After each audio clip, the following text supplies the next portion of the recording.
ہمیں بھی غم ہے کہ آپ 10 محرم والے دن کم از کم حسین علیہ السلام کے فضائل نہیں بیان کر سکتے. ظالموں لوگوں کو شادیاں کروانے کی تو ترغیبیں نہ دلاؤ. شرم کرو, ڈوب مرو. یہ کون سی آپ اسلام کی خدمت کر رہے ہو؟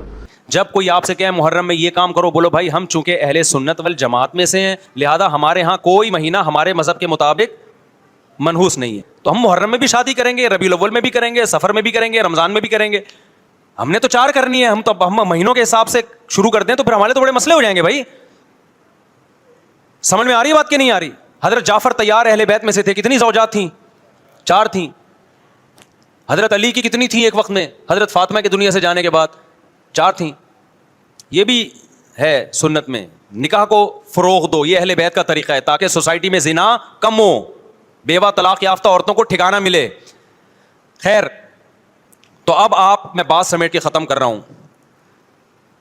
لوگ کہتے ہیں محرم میں ہم نکاح کیوں کریں بھائی, فرض واجب تو نہیں ہے نا, چلو حرام نہیں ہے لیکن فرض بھی تو نہیں ہے نا. لوگ یہ بھی کہتے ہیں, دیکھو جب قرآن نے کسی چیز کو حلال قرار دیا ہو نا, تو قرآن اس کو پسند نہیں کرتا کہ آپ عملاً اس کو حرام کر دو.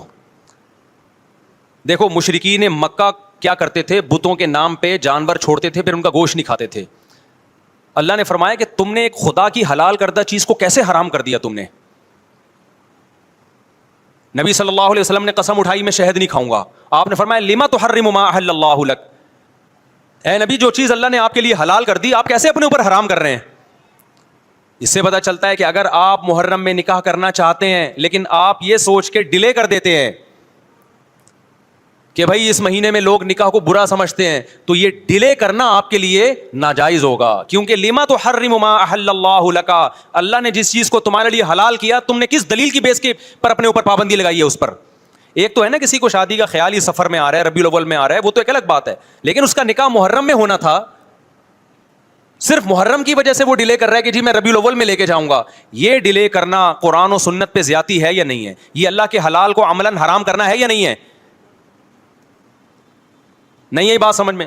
پھر اگر کوئی شیعہ آپ سے کہتا ہے کہ بھئی آپ ہمیں چھیڑنے کے لیے کام کر رہے ہو, آپ بولو نہیں بھائی ہم آپ کو چھیڑنے کے لیے نہیں کر رہے, آپ کا مسلک ہے, آپ اس پر عمل کریں, ہمیں اس پہ کوئی اعتراض نہیں ہے. لیکن ہم کس کے پر عمل کریں گے؟ ہم اہل سنت والجماعت ہیں. کتنے صحابہ ہیں, خود نبی کی نکاح محرم میں ہوا ہے. اور ویسے بھی ہمارے ہاں شہادت ایک منحوس عمل نہیں ہے, شہادت ایک مبارک عمل ہے. 10 محرم پہلے سے فضیلت والا دن تھا, محرم پہلے سے فضیلت والا مہینہ تھا. حسین ابن علی کی شہادت سے اس مہینے کے تقدس کو 4 چاند لگ گئے اور مقدس ہو گیا یہ مہینہ. یہ کیسی بات ہے جو شہادت کا دن ہو ہم اس کو منحوس قرار دے دیں؟ بھائی ہمارا یہ جگرا نہیں ہے. سمجھتے ہو کہ نہیں سمجھتے ہو؟ تو اس لیے محرم میں اگر کسی نے نکاح کرنا ہے اس کو ڈیلے مت کرو میرے بھائی.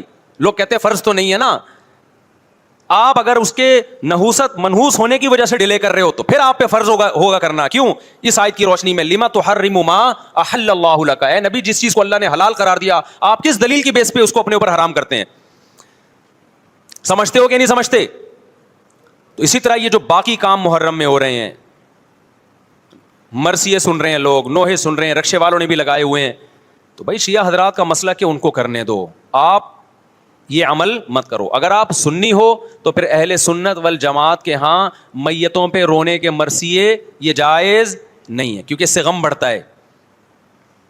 ہمارے نبی نے جعفر طیار رضی اللہ عنہ کی زوجہ کو, جن کا حقیقی غم تھا اس وقت, ان کو نہیں رونے دیا, تو ہمیں کیسے آپ صلی اللہ علیہ وسلم چیخو پکار کی اجازت دیں گے؟ اسی طرح محرم میں سبیلیں لگانا, اس کی بھی کوئی دلیل نہیں ہے. سیدنا حسین ابن علی وہ تو پیاس ظلم سے شہید ہوئے. وہ ایک طرف آپ کہتے ہیں وہ پیاسے تھے, ان کو پانی نہیں ملا, دوسری طرف آپ اس دن میں لوگوں کو پانی پلا رہے ہیں, تو اس کی لاجک بھی نہیں بنتی کوئی. اسلام نے 10 محرم کو روزے کا دن قرار دیا, روزہ اور سبیل جمع نہیں ہو سکتے. سمجھتے ہو کہ نہیں سمجھتے؟ آپ کہہ سکتے ہیں کسی کو پانی پلانے پر کون پابندی لگا سکتا ہے؟ پانی پلاؤ بھائی پورے سال, اسپیسیفک ان دنوں میں کیوں پلا رہے ہیں آپ؟ تو جو شیعہ حضرات ہیں ان کا مسلک ہے, ان کو کرنے دیں. میں بار بار اس لیے کہہ رہا ہوں ایسا نہ ہو چھیڑ چھاڑ شروع کر دے جا کے. پہلے ہی ملک میں لڑائیاں بہت ہو رہی ہیں, دوبارہ ایک نئی جا کے پتہ یہاں پہ سبیل لگی ہوئی ہے, جا کے ان کو چھیڑنا شروع کر دو. سبیل کیوں لگا؟ چھیڑنے کی اجازت نہیں ہے کسی کو. آپ نہ لگائیں نہ پئیں, بولے بھائی ہمارے لیے محرم ایسا ہے جیسے دوسرے مہینے ہوتے ہیں. 4 مہینے محترم ہے, محرم, رجب, ذی القعدہ, ذی الحجہ. تو جتنا ذی القعدہ ذی الحجہ ہے اتنا ہی محرم اور رجب ہے. تو جیسے ان مہینوں میں نارمل رہتے ہو, ان میں بھی ہم نے ایسے ہی رہنا ہے. سمجھتے ہو کہ نہیں سمجھتے ہو؟ اور حلیم کی دیگیں مت پکاؤ محرم کی راتوں میں. حلیم کھا سکتے ہو جب چاہو, اس خاص ان دنوں میں. اور ویسے بھی جو لوگ پوری پوری رات حلیم کے دیگڑے میں گھوٹے لگاتے ہیں, صبح روزہ نہیں رکھتے. وہ کیا خیال ہے, جب آپ پوری رات دیگڑے میں گھومتے رہو گے, دیکھا نہیں یہ پوری رات دیکھ کے اندر گھومتے رہتے ہیں, جیسے موت کے کنویں میں نہیں بائک چلاتا بندہ, تو صبح روزہ رکھے گا ایسا آدمی؟ تو یہ ساری چیزیں آپ کو اس کام سے روکتی ہیں جو سنت سے ثابت. تو اللہ تعالیٰ ہمیں محرم میں وہ کچھ کرنے کی توفیق عطا فرمائے جس کی ہمیں اللہ, اس کے رسول اور صحابہ نے پرمیشن دی ہے, اور ان تمام باتوں سے اللہ ہمیں بچنے کی توفیق عطا فرمائے جس سے اللہ, اس کے رسول اور صحابہ نے ہمیں بچنے کا حکم دیا ہے.